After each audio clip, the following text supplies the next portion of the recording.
예, 그럼 이제 본격적으로 진행을 하겠는데요. 앞서 저희가 그 2부라고 말씀드렸는데요. 저희가 시간이 길어져갖고 이거는 3부로 끊어서 3부로 진행하도록 하겠습니다. 정말 시간이 엄청 빨리 가죠? 엄청 빨리 갑니다. 네, 저희가 1부, 2부 학교가 되겠는데 너무 또 치열하게 또 이것저것 또 새로운 얘기도 많이 올라왔고요.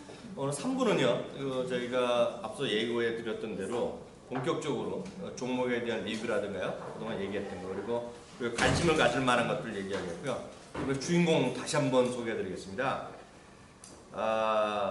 저는 증권 쪽에 방송에 오래 했기 때문에요. 사실 딱 보면 아는 게 있잖아요. 그렇죠. 딱 보면 아는 게 있어요. 그리고 요즘은 방송국에서도요. 방송국에서도 이렇게 하면 다 서로 메신저라는 걸 다 씁니다. 뭐 카카오톡 같은 거 하는데 방송 안에 시스템이 있기 때문에 딱 말해봐서 저는 한 1, 2분 얘기하면 알아요. 그럼 바로 어떤 친구들은 바로 PD한테 그럽니다. 저 친구 다음에 부르지 말라. 이제 말도 안 되는 얘기하는 애들이 있는데요. 저는 바로 오늘 소개해드릴 분은 1월 2일 날 9시 몇 분에 만났어요. 1월 2일. 그날에 개장이 조금 늦게 했어요. 10시에 약해갖고 9시에 특집하고 2부 시간에 만났는데 제가 앉아있고 옆에 이분이 앉아있었는데 말씀을 하는데 그런 거 있잖아요. 말이 쑥 빨리 들어갑니다. 쑥 빨리 들어가는 느낌이 있었어요. 그래서 이분이 말하는 걸 바로 뭔가 얘기했는데 바로 저도 하게 됐는데 그래서 바로 이제 저 PD한테 얘기했죠. 저분이 누구냐 그랬더니 뭐 소개받았다는 거예요. 그래서 제가 또 딴 일이 뭐 있다가 며칠 잊어버리고 있다가 방송국에서 이제 작가가 진짜 있었던 일인데요. 작가가 오늘의 주제를 얘기하는데 저한테 줍니다. 질문지를 주는데 사물인터넷이라는 걸 얘기하는 거예요. 네, 사물인터넷을 오늘 얘기해달라는 거예요. 제가 쪽팔리지만 사물인터넷을 여기 알았던 분은 거의 없을 거라고 저도 장담해요. 1월 3일에 알았던 분. 물론 텔레비에서 주식하시면 어디서 들어봤는지 모르겠지만 저는 사물놀이, 그래서 사물놀이인 줄 알았어요. 사물놀이가 웬 거랬더니 찾아봤더니 그 전날 이제 특정 날짜가 기억한 날 그 전날 박근혜 대통령께서 어디 과학인들의 모임에 가서 사물인터넷을 얘기했다는 거예요. 그래서 딱 얘기해서 찾아봐서 얘기했는데 이게 아닌 것 같아. 그러니까 뭔가 그래서 이분한테 그때쯤 전화를 걸었어요. 그랬더니 그 전에 얘기한 게 있어. 찾아왔어요. 바로 이 자리를 이 건물에 찾아왔죠. 그래갖고 사물인터넷이란 걸 처음 제대로 저한테 제가 그동안 그 다음에 떠들고 어디 가서 뻥친 거에 저의 전적인 지식의 기본을 주신 분은 바로 이분이야. 이분. 이런 분을 만나기가 쉽지 않아요. 그래서 저한테 상당히 좋은 기회예요. 그래서 바로 저희가 저희 방송에서 아침마다 하는데 코너에 고정으로 저희가 모셨던 바람. 이렇게 워낙 대담문이니까 벌써 음향 효과까지 나오잖아. 네. 이게 이런 분이 별로 없어 지금. 뭔가 좀 되시는 분이야 이런. 빰빠라를 울리시죠. 빰빠라까지 울리신 분인데 이게 자동으로 다 나오잖아요. 바로 이분 모시겠습니다. 교보증권이죠? 네. 교보증권이면 앞에 대자를 써붙여야 돼, 안 붙여야 돼? 붙여야죠. 무조건 붙여야 돼. 대교보증권. 그리고 웬만한 지점이라면 제가 강남에서도 미안하지만 저가 저쪽 살잖아요. 송파 쪽. 그건 아닌 거야. 아닌 거야. 강남 저 아래쪽 있잖아. 미안하지만 분당 이거 아닌 거예요. 대치동 오신 분 계시겠지만 이거 아닌 거예요. 왜냐면 저는 대우증권을 오래 있었잖아요. 분당이랑 여기랑 분당에서 대치동 올 때요. 계좌가 처음에 어카운트 계좌가 터지잖아요. 딱 아면 압니다. 분당에서 대치동 올 때 공이 하나 더 들어옵니다. 공이 계좌가요. 대치동에서 열 때 공이 하나 또 들어옵니다. 그래서 압구정 지점에서 센터장이나 지점장 하면요. 일단 교보증권에서는 제가 안 봐도 뻔해요. 교보생명 다음에 2등 지점부에 광화문에 교보증권 있잖아요. 교보생명. 거기 가면 요거 교보센터도 지점이 있어요? 없습니다. 거기 없으면 여기가 아마 강남의 거점 정도 됩니다. 여기에 센터장을 하시는 분이시죠. 이런 분을 함부로 소개해 주시지 않아 박수로 엄청난 환호성 소리나는데 네. 서승용 센터장 모셨습니다. 인사하세요. 네, 안녕하십니까. 방금 소개받은 교보증권 압구정 W 센터장 서승용입니다. 저는 그 전공이 대학 때 철학을 전공했어요. 네. 처음 우리 위원님 만났을 때 저는 생각을 많이 해요. 그래서 아까 트렌드를 보는 것도 좋아하고 앞으로 어떤 주식이 될지 그런 쪽으로 종목 공부하는 걸 좋아하고요. 그 다음 처음 보는 것들에 대해서 항상 호기심을 가지면서 종목을 찾고 있고 오늘도 그런 관점에서 저희 그 프린트를 나눠드린 것처럼 중소형주 가치가 지금 좋아지고 있는데 어떠한 관점으로 한 5가지 관점으로 종목을 찾아보자. 꼭 이 종목이 아니어도 좋고요.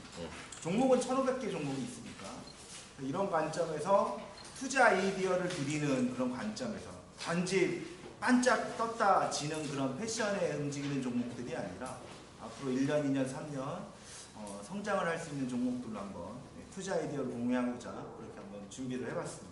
아 역시 정말 대단하시. 너무나 네. 높으신 분이니까 나는 정말 솔직히 얘기해서 실망했어. 왜요? 내가 이렇게 정말 모셨으면 네. 아 이학영 위원도 대단한 분이야. 이런 말이 한마디로 나올 줄 알았거든. 네. 어떻게 이렇게 하면 한마디도 안 해? 좀 얘기 좀 해주세요. 제가 이기적입니다. 아 그래. 우리 천하게 의심이 나오신 거야. 그러니까 날 잘못 봤어 이 사람을. 이학영 위원이 보통 때 알던 이학영 위원은 어떤 사람이에요? 아 제가 생각했던 거는 정말 아이디어가 많으신 분입니다. 그리고 배울 점이 많은 건 과감없이 얘기하세요. 진실되게. 좀 그러지 못하거든요. 저 약간 강조를 해요. 네. 과장을 해 과장을. 그렇지 않은 사람이 제가. 아주 괜찮은 분입니다. 그래서 오늘 제목을 다시 한번 정리해드리겠는데요. 제가 이분을 처음 만나고 나서 얘기했던 거가 있어요. 처음 보는 것은 항상 대박이었다. 그 말에 제가 꽂힌 거예요. 어떤 방송을 하고 뭐라면 제목이 꽂혀야 들어가거든요. 처음 보는 것은 항상 대박이다. 대박이란 말이 제가 또 약간 싼스러운 말인 줄 알았더니요. 우리 존경하신 대통령 각하께서도 네, 대박이란 말 쓰셨잖아요. 그래서 그다음 또 대박은 정말 있는 말이야. 아 제기를 대박 뭐 대박이야. 네.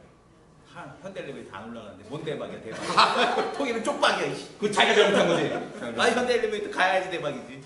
이 사람은 지금 잡아 넣어야 될 사람이네 지금. 아 몰라. 가야 대박이지. 이거 편집 좀 해줘. 이런 말도 안 되는 소리야.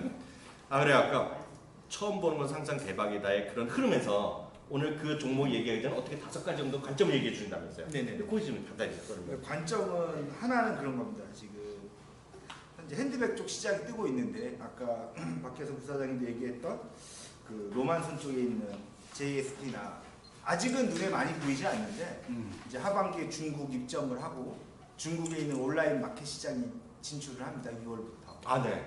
그러면 이제 눈에 보이기 시작하겠죠. 로만손 같은 종목. 그다음에 자동차를 폐차로 단지 하는 줄 알았더니 폐차되는 차를 갖다다가 그걸 사업을 하는 회사가 있어요. 아직 사업 시작은 안 했고요. 다음 주에 준공 허가가 납니다. 그런 회사 인서니엔티라는 인서니엔티.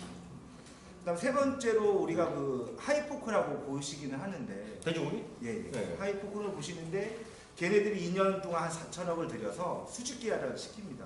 네. 사료업체, 계열론가, 그다음 판매처, 유통망.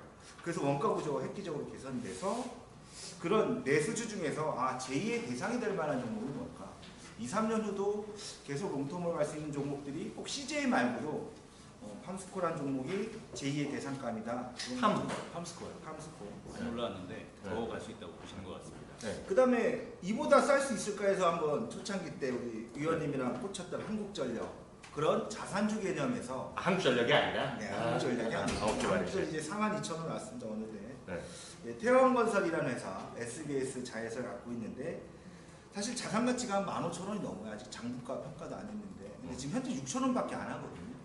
이런 거는 보수적인 분들이 1, 2년 묻어두면 10,000원 가겠지 이런 종목들로 해서 자산주 하나 뽑았고요. 마지막으로는 이제 우리가 인도 차이나 반도 잘 모르지만 거기서 혼자 고군분투하고 있고 매년 30%씩 성장하는 이제 코라홀딩스라는 회사. 호라오? 네. 얘기하셨던 거. 네. 네. 연초에 한번 말씀을 드렸는데 네. 그런 관점으로 한번 좀 준비를 해봤습니다. 네. 하나씩 풀어볼까요 이제? 네. 네. 그래서 제가 그 중소형주 가치라고 말씀드렸던 건 뭐냐면 아까 우리 서두에서도 올해 대형주가 될까 중소형주가 될까 대형주는 외국인만이 알 수 있고요. 네. 환율을 우리가 예측하기도 힘듭니다. 외국인이 많이 들어오면 원화는 또 강세로 갈 것이고 외국인이 팔기 시작하면 다시 원화를 약세로 갈 수 있는 부분들이 있기 때문에 대형주 전망은 사실 쉽지 않고요. 아까 삼성전자 홀딩스가 가면 종합지수 2200 하루아침에 올 것 같은데 네. 그래서 그런 걸 지나서 저는 어제 작년에 한번 데이터들을 쭉 뽑아봤더니 작년에 5년 만에 처음으로 중소기업이 대기업의 매출 증가율을 앞섰습니다. 이 말은 뭐냐면 대기업 중에 우리 뭐 현대중공업, SK이노베이션 많은 종목들이 있잖아요. 뭐 은행주들도 있고 그런 회사들이 금융위기 위에 어떤 체력이 개선되지 못하고 중국을 위시한 공급과잉이 생기다 보니까 이 헤비한 어떤 중공업 주식들, 조선, 철강, 화학주들이 지금 아직도 죽을 쓰고 있기 때문에 네. 종합지수는 아직도 2000에서 왔다 갔다 하고 있고요. 대신 작년 기점, 재작년 기점으로는 중소형주 기업들이 매출 증가율이 4%, 5% 늘어나면서 이게 단지 4년 동안 코스닥은 그래 1년에 서너 달 반짝거리고 고점에 사서 물려서 고생을 시켰던 그런 코스닥 중소형주가 아니라 체력적으로도 4년 동안 이제 부채 비율이 70%까지 내려가요 중소형주가. 네. 현재 대기업들 시총 3주 이상 대기업들이 평균 부채 비율이 96%거든요. 네. 와, 근데 96%. 네네. 네. 중소기업들이 현재 평균 1,500기업, 상장기업 대상으로 부채 비율은 71%예요. 이 알짜 중소형주를 잘 골라놔서 한 1년, 2년 장투를 하면 또 그런 종목들에서 매매 타이밍을 잘 잡아가면 충분히 대기업보다 또 어떤 대형주보다 투자 수익이 날 수 있기 때문에 저는 오늘 그 자산 건실화를 꾸준히 늘어나는 중소기업들은 이제 일회성이 아니다. 2014년 이후로 2015년까지는 대형주나 지수는 외국인들 어떤 흐름을 좀 쫓아가면서 체크를 하고 중소형주는 작년, 올해, 내년 매출이 늘어나는 기업들. 제가 말씀드린 아까 5종목들은 이 매출 성장률이 평균 20%가 되는 기업들이거든. 태형건설만 빼고요. 태형건설 자산주로 뽑았기 때문에 4종목은 매년 성장률이 20% 넘는 기업이고 그런 기업들은 어느 순간에 정말 빠른 속도로 급하게 올라가는 주가 상승 국면이 있을 거라고 봅니다. 그래서 이런 관점으로 했고요. 하나씩 종목을 해볼까요? 네. 그냥 간단히 포인트는 말씀드릴게요. 제가 이게 다 쉽게 찾을 수 있는 종목들인데 로만손의 포인트는 현재 주얼리 핸드백 사업이 있는데 1분기 실적 발표했습니다. 1분기 실적은 전년 대비 증가는 못했는데요. 이 시계 사업 부분 아직 이게 정리가 안 되다 보니까 시계 사업 부분에서 이제 분기 한 15억 정도 적자가 났습니다. 그거 말고는 주얼리하고 핸드백은 잘 되고 있고요. 전년도 얘네들이 이제 핸드백 사업 이제 매장 수가 계속 늘어나고 있거든요. 2012년도 11개에서 40개, 현재는 47개, 하반기까지는 55개를 만들면 어쨌든 매출이 계속 늘어나는 구조가 되고 있고요. 영업이익률은 그에 따라서 한 10%를 넘어가고 있기 때문에 그 다음에 또 하나 포인트는 현재 북경이나 상해 지금 면세점에는 아직 로만선이 입점을 못했어요. 그쪽 면세점을 진출을 하는 준비를 하고 있기 때문에 3분기, 4분기 실적은 상당히 기대가 되고 있거든요. 그래서 오늘 이번 그 1분기 실적이 조금 주춤하게 나왔던 국면을 이용해서 매수해 들어간다면 제가 생각했던 거는 연말까지 한 13,000원 정도는 좀 러프하게 갈 수 있지 않을까. 그래서 핸드백 사업과 북경 상해 그리고 중국 온라인 시장 진출을 할 수 있는 3분기 이후로 보자. 그렇게 해서 로만손 한번 관심으로 주로 선정했고요. 두 번째로 말씀드릴 거는 이제 인선 ENT입니다. 잠시만. 인선 ENT라는 주식은 원래 폐기물 네. 전문으로 하던 회사거든요. 맞습니다. 네. 네. 3년 폐기 예. 처리했던 회사거든요. 네, 그래서 최근에 이쪽에 대해서 지난번에도 한번 GNC 에너지 네. 한번 맞아요. 해주셨었는데 그것도 괜찮았거든요. 근데 이거 인선 ENT 같은 경우도 좀 그 폐차 네네. 관련돼서 보시는 건가요? 그 폐차라는 부분 최근에 보면 이제 우리나라 한패라든지 좀 중고차 시장이 많이 뜨잖아요. 뭐 AJ 렌터카라든지 그다음 도이치 모터스라든지 이런 이제 중고차 시장이 활성화되면서 또 반면에 이제 폐차를 사실 보면 30만 원, 50만 원 주고 폐차 처분을 하는 경우가 있는데 그런 차들을 수거해서 얘네들이 그거를 이제 차체 떼고 유리 떼고 뭐뭐 떼서 이제 분리를 합니다. 분리도 네. 하고 또 쓸만한 자동차는 조금 리모델링, 그러니까 가공을 해서 이제 인도나 저쪽 남미 후진국에 대파는데 마진율이 한 30%가 넘어요. 이 사업 자체가. 근데 이 사업은 그동안은 아주 영세업체들이 소규모로 했었는데 이제 인선 ENT처럼 이쪽 땅도 충분히 갖고 있고 이제 관록 있는 기업이 진출을 해서 이제 5월 말 이제 허가까지만 남아 있고요. 네. 그 인선 ENT가 현재 사업 하기 전에 자산 가치만 지금 4,000원이거든요. 주가가 지금 4,000원이 조금 언더인데요. 사업하기 전에 제가 4,000원에서 이하는 리스크가 없고 오히려 인선 ENT 같은 경우는 올해는 이익이 한 4, 50억 정도만 나오는데 내년에는 200억, 내후년에는 300억 이렇게 기하급수로 늘어나거든요. 그래서 인선 ENT는 우리 교보했던 김갑호 연월도 계속 강추하는 종목인데 네. 일단 뭐 연말까지 일단 내년 사업이 어느 정도 가셔야 되는 시점까지는 한 6,000원 정도 보시고 네. 자산 가치가 현재 4,000억이기 때문에 빠진다고 이런 종목은 겁먹지 마시고 나한테 싸게 살 수 있는 기회를 주는구나 라고 하시고 정말 올해 4분기 내년 1분기 지나서 숫자가 분기별 50억 70억씩 찍히는 시점 올해 4분기부터는 주가는 더 한 단계 레벨업이 될 수 있기 때문에 지금 4,000원 이하의 가격에서는 충분히 승산이 있는 종목이다. 그래서 인선이 말씀드렸고요. 잠시만요. 인선이 엔트는 시총이 어느 정도 돼요? 시총이 1,345억이요. 1,300. 예. 그리고 이런 네. 기업들이 보면은 굉장히 고물상 하시는 분들이 현금이 많아. 어. 이런 분들이 원래 캐시가 많아. 항상. 6월에 이런 거 빵빵한가? 예. 지금 한번 볼까요? 네. 지금 보게 되면은 네. 재무제표 한번 보겠습니다. 우리가 또 그런 걸 또 봐줘야 돼. 네, 뭔가 좀 봐줘야죠. 디테일하잖아요, 저희가. 네. 네. 지금 보게 되면 현금 자산 지금 보게 되면 매출 채권으로 200억 갖고 있고요. 단기 금융 자산으로 120억. 이 정도 매우 훌륭하죠. 그러니까. 예, 부채 유동 부채 단기 금융 부채 700억. 이거는 계속 증가하는데 뭔가요? 단기 금융 부채가 계속 증가하고 있거든요. 자동차 폐차를 갖고 계약을 맺습니다. 네. 이메일과 그런 부분으로 부채가 잡혀 있고요. 현재 얘네가 그 땅이 좀 많아요. 이거를 중고차 폐기하고 나누고 네. 하는 그런 땅 가치 부분까지 포함을 해서 네. 순수 자산 가치가 현재 한 4,200원 정도 나오고요. 네. 일단 유동성 자산은 한 200억 되고 있고 네. 부채는 이제 계속 줄어드는 구조입니다. 이제 매출이 발생할수록. 네. 지금 가격이 얼마? 지금 3,940원이요. 잠시만요. 제가 지금 이 자료를 보고 있는데요. 네. 이게 인선 ENT라고요. 교보주권 자료인데요. 네.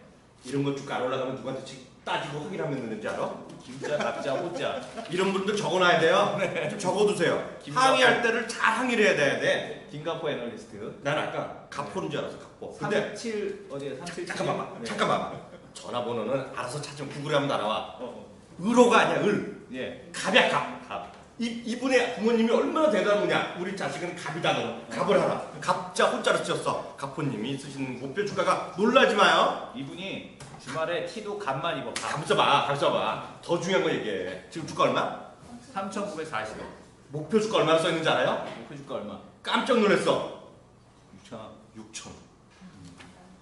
야, 6천을 안 가도 행복하지. 5천만 가도 행복해 사실. 네. 그렇지만 이걸 다시 말씀드리지만 저희가 하는 게 단기적으로 이게 주가가 올라가는 이게 하자는 게 아니잖아. 센터장님은 그럴 분이 아니야.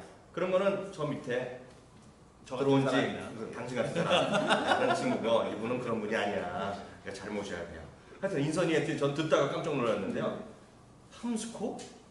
팜스코는 난 네. 솔직히 듣보잡이야. 돼지고기. 근데 듣보잡인데 왜 듣보잡이 얘기하냐면요. 올해 주식의 특징은 듣보잡이 가는 거야. 맞습니다. 그렇잖아요. 네.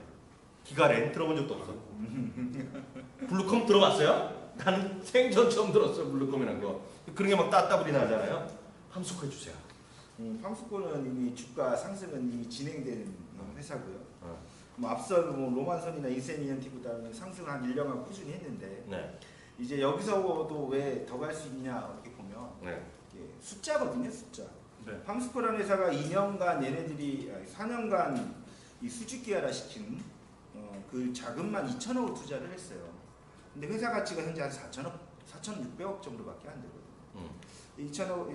4천억 투자했고 올해부터 투자 이익 회수 기간이 들어갑니다. 주가라는 건 우리 이런 사업 시작합니다 하면 주가가 한번 올랐다가 지금 한 6개월 동안 지대한 박스권은 간 거예요. 1년 전보다는 따블이 낮지만 6개월 동안은 전혀 오른 주가가 없거든요. 사실 팜스코라는. 네. 근데 이제 1분기 실적이 이제 60억, 이제 2분기에는 한 100억 정도, 3분기 130억, 4분기 한 180억. 이익이 분기별 이익이 그 기하급수적으로 갈 거라고 보고 있고요. 그래서 이 박스권 6개월 동안에 최근 13,000원의 박스 상단을 이제 돌파 막 하기 시작했습니다. 오늘 13,500원대에 끝났는데요. 그래서 2분기가 실적 발표일을 제가 대충 알아봤더니 한 7월 한 30일에서 한 28일 사이 하는데 그때 영업이익이 한 100억만 찍었다. 그럼 주가는 한 17,000~18,000원 가지 않을까. 현재 13,500이니까 한 30% 조금 못 미치는 상승 여력이 있고요. 또 저희 그 교보 애널, 정성훈 애널은 2분기에 매출 영업이익이 100억을 찍었다. 목표가를 더 올리겠다는 얘기를 했거든요. 17,000~18,000원에 끝나는 주식이 아니라.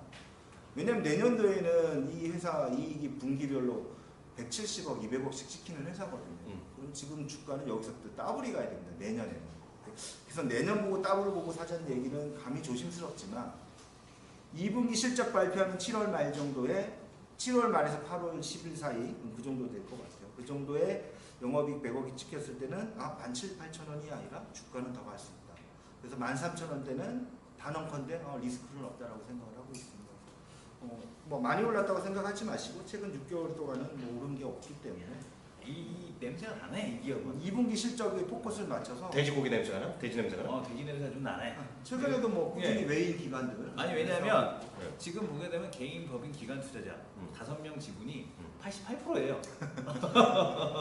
그러니까 뭐냐면 유통 물량이 12%밖에 안 되는데 외인 기관이 거기다가 외국인과 기관이 달려드니 주가가 잠깐만. 안 갈래 안 갈 수가 없죠. 잠깐만요. 네. 잠깐만. 네. 나는 팜스컷 들어본 적이 없다 그랬잖아요. 네. 그 돼지고기 얘기했는데 질문 네. 들어갑니다. 급질문. 네. 소고기는 안 해? 아 소고기는 안 돼요. 소고기 사료 이런 거 안 만들어? 사료만 소사료는 소사료를 만드는데 그 비중은 적어요. 아 그거 아닌데 그러면? 국민연금이 5% 이상 갖고 있잖아요. 7% 갖고 있잖아요. 아 지금 10% 신고했어요. 10% 신고했으니까? 그럼 유통 물량이 10%가 안 된다는 얘긴데. 아니 농수산 홈쇼핑은 이걸 왜 14%는 갖고 왔어? 돼지고기 사야 되니까 싸게. 그러니까 일단 수직계라는 네. 부분이 아까 그 예. 사료 쪽으로는 얘네들이 업황이 오래됐어요. 20년. 선진이랑 삼수코랑 양대 예. 산맥이고 얘네가 사료업종만 하다가 하나씩 이제 인수를 하기 시작한 거죠. 이지바이오처럼. 맞습니다. 아 이거 약간 들어올려다 나안 들어와 감이. 이 관심법에 안 들어오는데. 아니 솔직히 근데 왜냐면 이게 저는 가능성이 있다고 보는 게 감이 있어? 시가총액이 지금 5천억이거든요. 그렇게 이런 비싸? 거 기관 입장에서는 이런 것도 1조 만들어야죠. 이런 중형주들 1조 만드는 시나리오 많지 않았습니까? 대표적으로 네. 우리 뭐가 있었어요? 대표적으로 그 인터플렉스가 그 1조 시나리오로 쭉 갔었고 그 다음에 그 대를 이었던 게 그 누구예요? 파트론? 파트론이 또 1조 시나리오로 쭉 갔었고 대상이라는 회사를 한번 네. 4년 전 추적을 네네. 해보면 네. 대상이라는 종목이 그렇거든요. 3개월 올랐다가 6개월 지뢰하기 쉬고 네. 3개월 바짝 올랐다가 그렇게 4년 동안 10배 났어요. 대상이라는 대상이가. 아, 잠깐만요. 두 분들 진정하세요. 네. 중요한 건 저한테 관심법이 오냐 안 오냐가 중요한데요. 네. 이게 관심법까지 안 왔어 솔직히. 네. 왜냐면 돼지고기 관심이 없다는 거지 내가. 형님 돼지고기 돼지고기 안 좋아해서 그러지. 그게 아니지. 네. 아 참 이 사람들이 하나만 모르고 내가 숙제를 드릴게요. 네. 소 사료 있죠? 네. 소 사료 관련주 갖고 와. 왜냐면요. 그 올해요 중국의 1사분기예요. 1사분기 제일 수입이 많이 늘어나는 항목 있잖아요. 아니 농담이야 진짜로요. 중국에서 제일 많이 수입이 늘어나는 것 중에 항목이 하나가 의류가 들어오는데 의류. 이해가 안 되잖아요. 중국 사람 우리 다 수출했는데 고급 의류 있죠. 브랜드 의류가 수입이 폭발적으로 늘어납니다. 두 번째가 자동차가 늘어나요. 자동차 수입이 폭발적으로 늘어납니다. 그 중에 의미심장한 것이요. 소고기 수입이 폭증합니다. 폭증. 중국 사람들이 소고기를 이제 많이 먹기 시작하는 거예요. 예. 그래서 소 사료 있잖아요. 소 사료 만드는 거. 그거 찾으면 제가 보면 될 것 같아요. 네, 다음번에 꼭. 아, 무슨 얘기인지 아시겠죠? 네. 그래서 저는 함스코도 근데 느낌은 약간 오는데 저는 이제 중국의 소의 요소에 관심 많아요. 그래서 거기 있으면 정말 대박 날 수 있어요. 그거는 수치를 쓴 사장님이요. 수치 그 자료 찾으면 금방 나옵니다. 1사분기 중국의 수입 물량 늘어난 품목 있잖아요. 그거 보시면 저는 허튼 소리 안 하잖아요. 네. 예, 그거. 거기서 종목을 좀 많이 찾았어요. 네, 그거 한번 찾아주시고요. 그래서 그거까지 될 것 같고. 그리고 최근에 나오는 얘기가 맨날 그 뉴스에 나오는 게 엘니뇨 얘기 나오고 뭐 가격 올랐다 얘기는 거 나오는 거 봐서는 큰 테마야 이쪽이 올해. 테마인데 아까도 얘기했잖아요. 돼지고기 값은 안 올랐어요. 돼지고기 값은 중국에서 내렸죠. 그러니까 중국에서 내렸어. 네. 이게 왜냐면 뭐 중국 사람도 많이 여전히 먹겠지만 소를 먹는 거야 이 사람들이. 예를 들어 중국의 소 관련주를 찾아야 돼. 아 농담 아니 진짜예요. 아 제가 말하니까 여기 앞에 계신 사모님 두 분이 저 이양이 웃긴 소리 하니까 저거 아닌 것 같다는 얘기하는데 그러다 끊고 다쳐요. 네. 관심 가지. 네, 중국 소 찾으셔야 돼요. 중국 소 관련주. 우리나라 소스값 올라가는. 중국 소. 우리나라 관련주 소를 올라가요? 그냥 살까요? 아니, 그러니까 우리나라 주식 말고 소를 잠깐만 살까? 잠깐만. 정책을 큰 소들을 이렇게 저걸 해버렸대요. 암소를 다 잡아버려서 예, 지금 암소가 그래서 없어요. 지금 소고기값이 굉장히 많이 올라가요. 근데 돼지고기가 지금 소고기 값만큼 올라갔어요. 네. 그래서 지금 소고기값이 굉장히 많이 올라가요. 그러니까 마트에서 햄이랑 그 소세지 시시코너가 없어지고 있다는 거죠. 그래서 수입고기도 굉장히 지금 많이 올라가고. 하여튼 소고기 찾아주시고요. 네, 다음번에는 제가 소 사료 관련해서 한번 준비를 하겠고요. 네. 지금 네. 관련된 건 이나 지금 없잖아요. 주식에 소 사료에 관련된. 한번 찾아봐야 될 것 같아요. 전 몰라요. 아직까지 저 몰라요.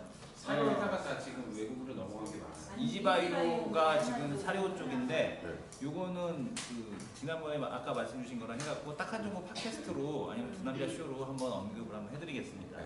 예. 이지바이오. 왜냐면 저희도 스타디를 해야죠. 다 알지 못해요. 네. 저희 또 한계가 있어요.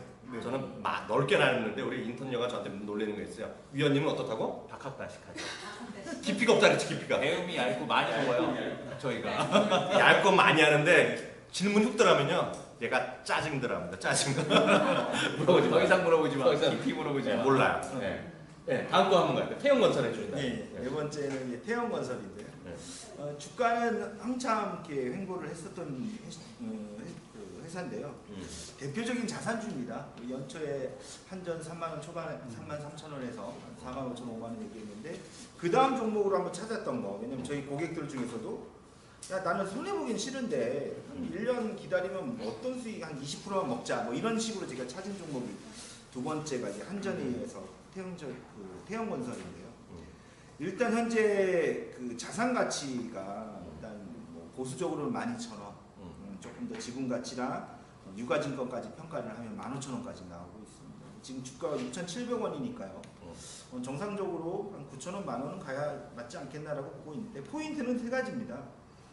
SBS 그룹의 실질적인 지주회사, SBS 미디어홀딩스도 요즘 좋아지고 있죠.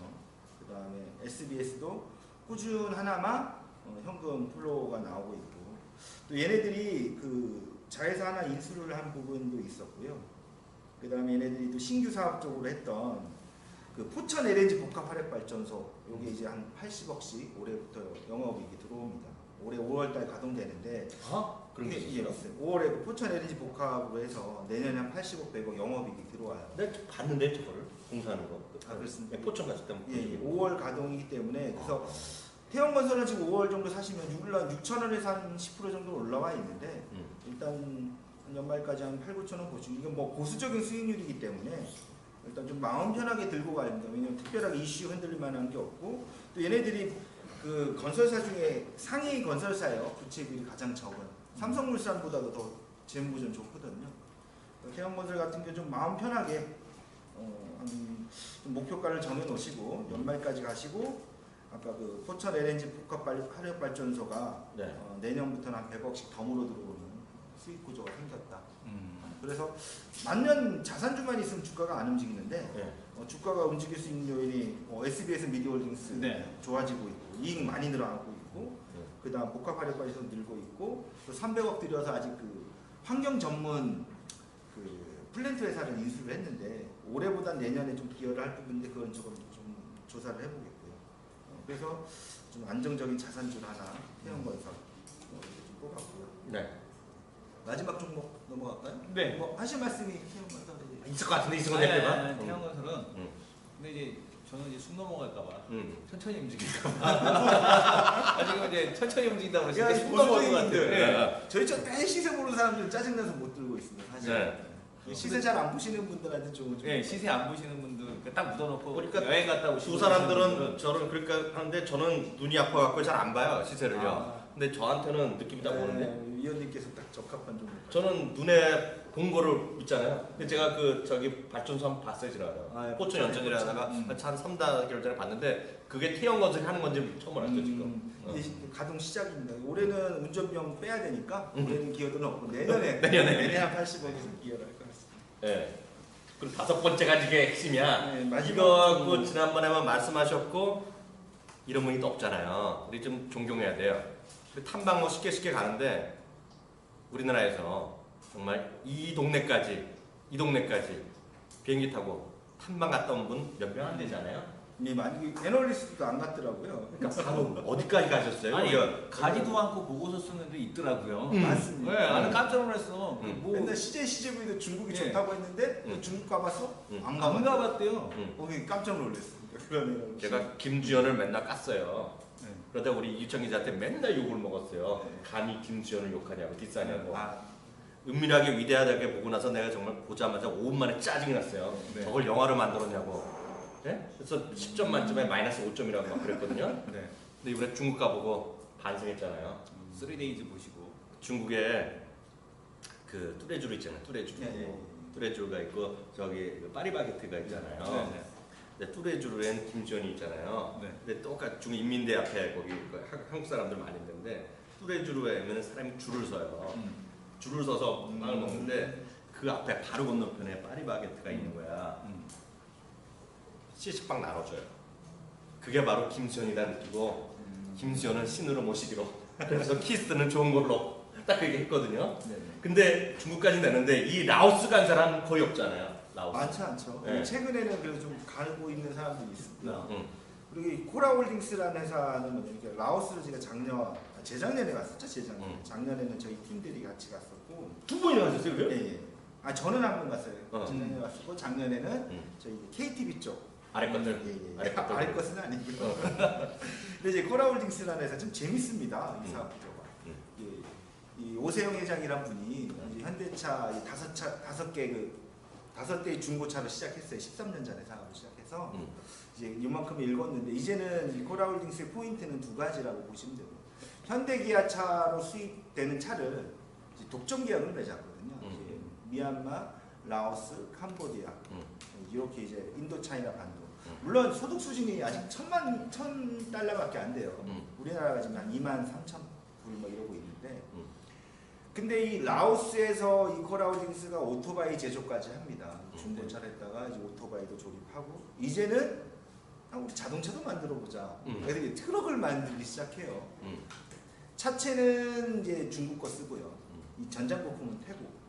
그다음에 엔진은 현대 이기아 거를 씁니다. 그래서 이제 CKD 트럭을 만들었는데 작년 하반기에는 실적이 정체가 됐어요. 이 사업을 추진하다 보니까. 근데 올 1분기부터 이 CKD 1톤 트럭이 대박이 나기 시작했어요. 주가는 연말 연초 한번 빠졌었습니다.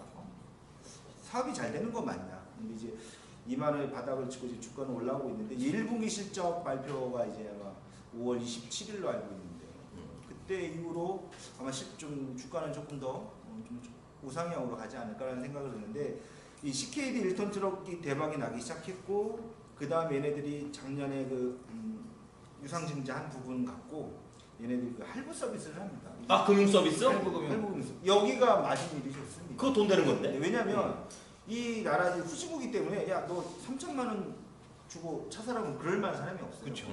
할부로 36개월 해줄게, 52개월 해줄게. 근데 거기는 할부 금리가 몇 프로인 줄 아세요? 12%인데. 그래, 내가 그걸 물어보려고 했는데. 대박이에요. 12%. 우리는 이 캐피탈사에서 우리가 한 4%, 3% 자금 조달해서 12%에 5년간 그 차이가 8%잖아요. 지금 중국을 예. 배울 때가 아니야. 그래서 지금 코라홀딩스는 아직 실적을 다 보여준 회사가 아니에요. 반응이 없잖아, 자기 그런 거 말해봤자. 중요한 게 아니거든. 안녕히 계십시오. 왜? 저는 라오스 캐피탈 가겠습니다. 캐피탈 사러 가겠습니다. 그래서 이 코라홀딩스는 이제 제조하는 회사로 가면서 덤으로 그 캐피탈이라는 부분이 상당히 이 규모가 크더라고요. 크죠. 네네. 그래서 이 부분들이 이번 1분기부터 좀 실적이 잡히기 시작할 거고요. 그 다음에 세 번째로는 이제 3분기, 4분기에는 이제 주변 국가. 그 전에는 거의 지금 현재 매출의 90%는 라오스 인구 600만의 작은 나라에서만 나오고 있는데 올 2분기, 3분기부터 주목할 건 옆에 있는 미얀마 거기 인구가 6천만이에요. 캄보디아는 인구가 1,200만. 미얀마가 옛날 버마. 맞습니다. 아직 뭐 거기는 차라고 할 만한 것도 없고요. 그냥 뭐 중고차 정말 저는 차가 굴러가네. 그런 곳만 있거든요. 미얀마 같은데. 그 일사학대 때 지나고 시발택시 때 아니야. 그거. 우리나라 50년대로 생각하면 될 것 같고 그나마 라오스는 자원이 풍부하고 이미 현대기아차 이렇게 차가 많이 가고 또 미국 그 일본 혼다차가 많이 점유가 돼 있는데 거기만 해도 이제 도로가 이제 12% 깔렸어요. 우리가 지금 도로 아스팔트 도로 포장률이 56%거든요. 근데 라오스가 이제 12%, 미얀마가 3%예요. 그러니까 미얀마, 캄보디아까지 해서 코라홀딩스는 앞으로 적어도 제가 생각하기엔 3년간 매년 40%의 성장을 할 수 있다. 할부금융이 고마진 사업까지 등에 없고. 그래서 그런 부분들로 해서 코라홀딩스는 좀 장투를 할수록 좋지 않겠나. 그래서 저희 제도권에서도 아직까지 목표가는 한 32,000원, 37,000원. 잠시만요. 제도권이라는 표현은 또 뭐예요? 아, 네, 증권사. 사자가 있어, 사자? 근데 이제 목표가를 제가 함부로 정할 수 있는 게 아니기 때문에. 아, 그렇죠. 네네네. 그런 쪽에서는 현재 오늘 주가가 한 26,000원 정도 하는데요.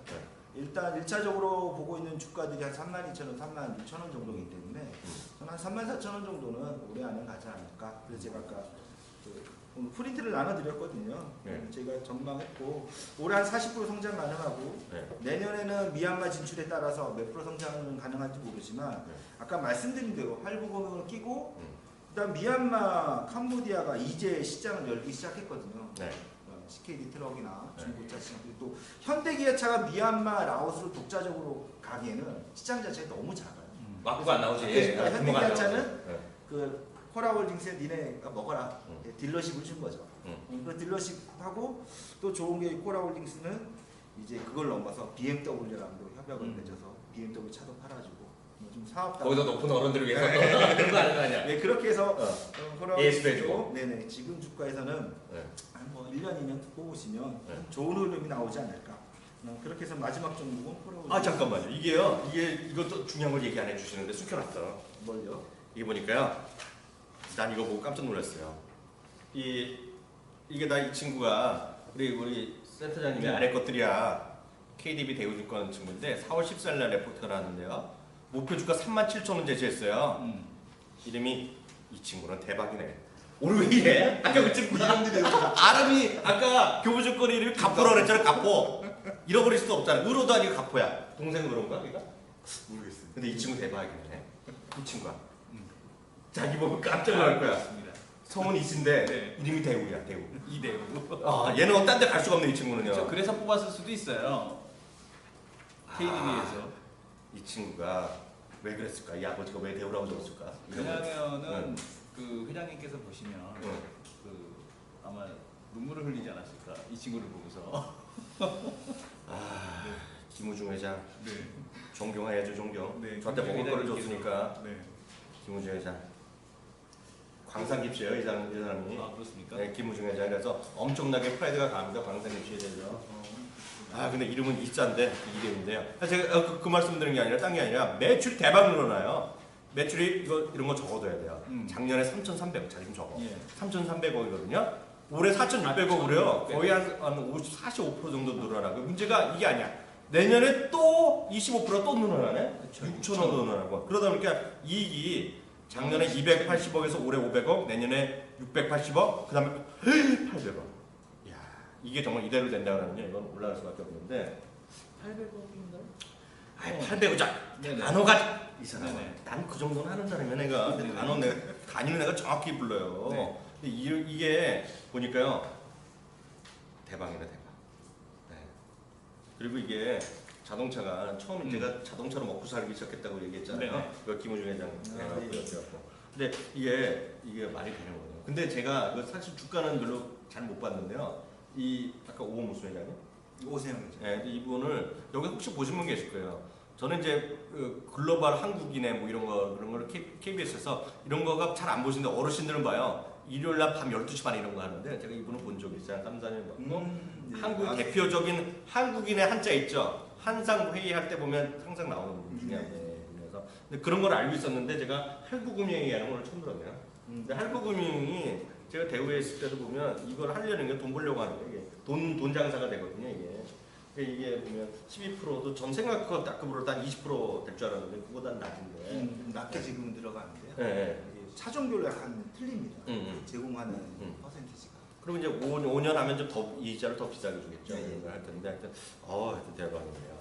5종목까지 말씀해 네. 주셨는데요. 아까 코멘트 우리가 또 5종목 나왔는데 그중에 혹시 질문할 거 있으면 대신 좀 해주시죠. 아니 뭐 코레몰릭스 같은 경우는 이게 많이 올라왔는데 그러니까 지금 그 영업이익에 대한 규모로 놓고 봤을 때 성장하는 건 인정하겠는데 비싸다라는 얘기들도 있거든요. 이 부분에 그런- 대해서 어떻게 생각하세요? 그런 부분이 있어요. 이게 장투를 하는 게 제가 이게 처음 봤던 주가가 2만 원이었어요. 2년 전에. 네. 8,200만 원. 그리고 주가가 34,000원까지 갔다가 현재 26,000원이에요.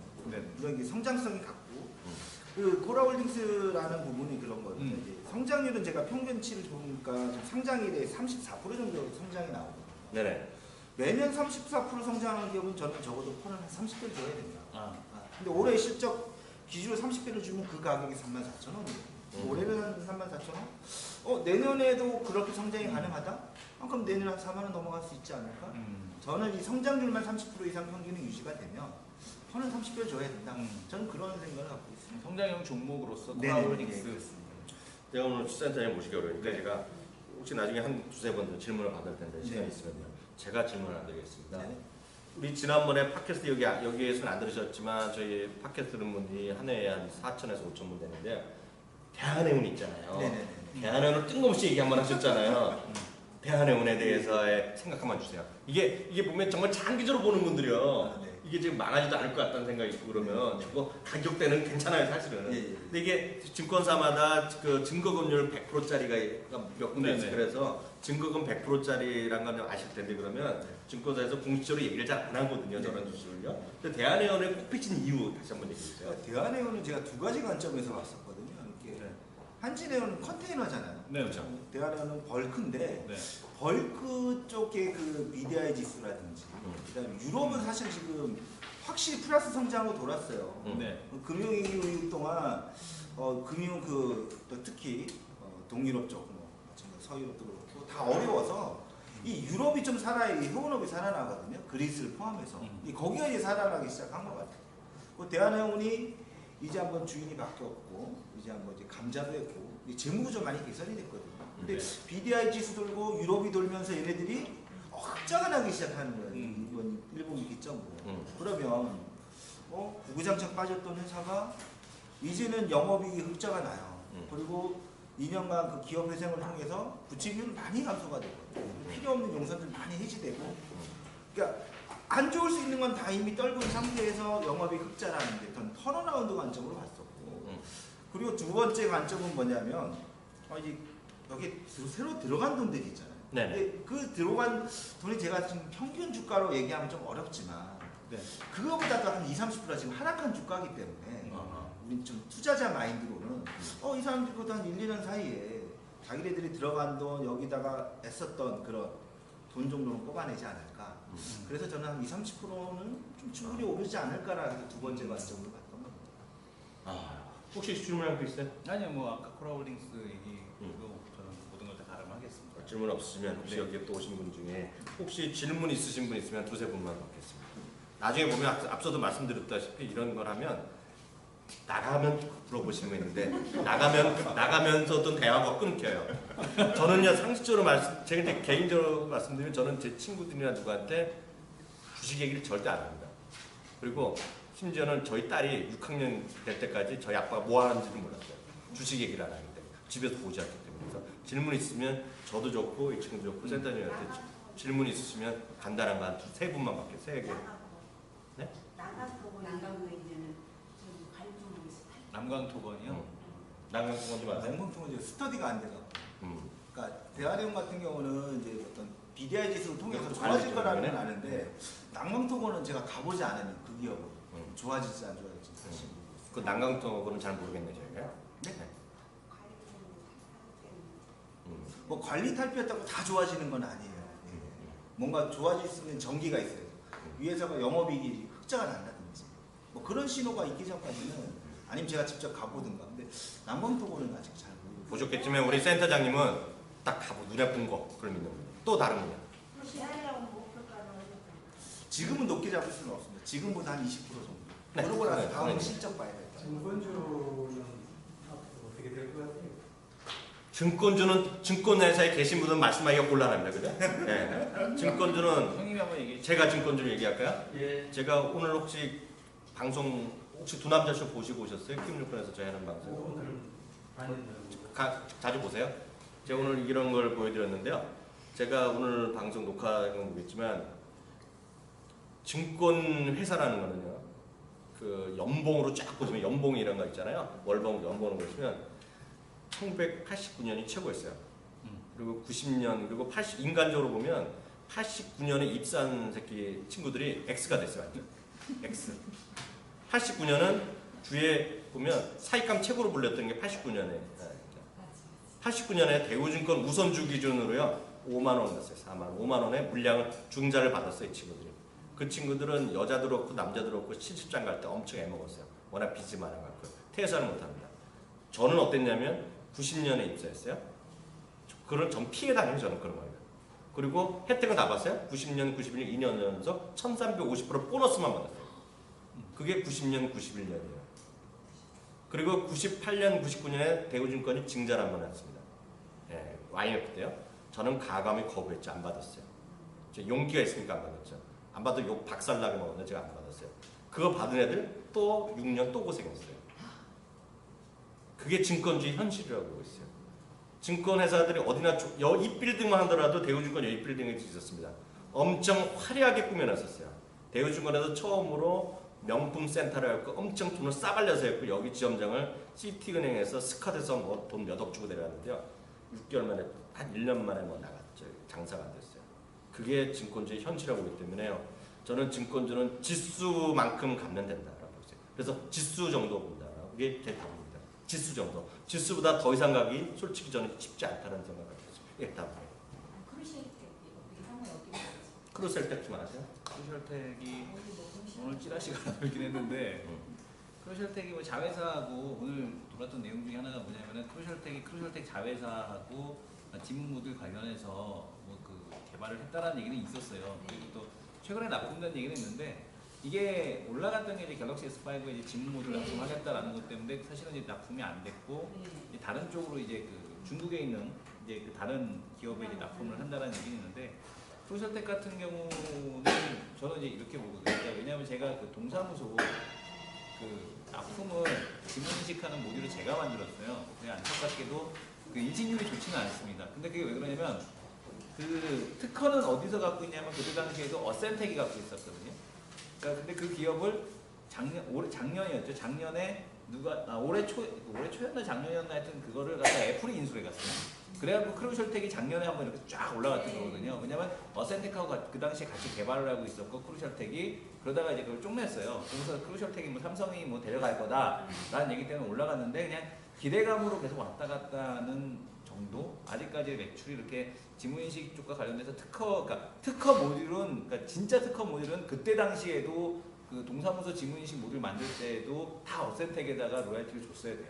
그래서 우리 국내에서는 그 진짜 핵심 모듈을 사다가 어셈블리하는 정도에 대한 수준이었는데 지금은 좀 많이 좋아졌는지 모르겠는데 아직까지는 그 인식 부분에 대한 쪽에서는 조금은 그 딸리기 때문에 뭐 중국에서도 그 뭐 2, 3위 쪽과 하는 것이 아니라 뭐 5, 6위권의 뭐 제조업체하고 하는 이유가 거기에 있지 않나. 그래서 여전히 그냥 이 크루셜텍 같은 경우는 코스닥 갈 때 그냥 한번 이렇게 쓱 가는 그러니까 바람 따라서 움직이는 정도 수준.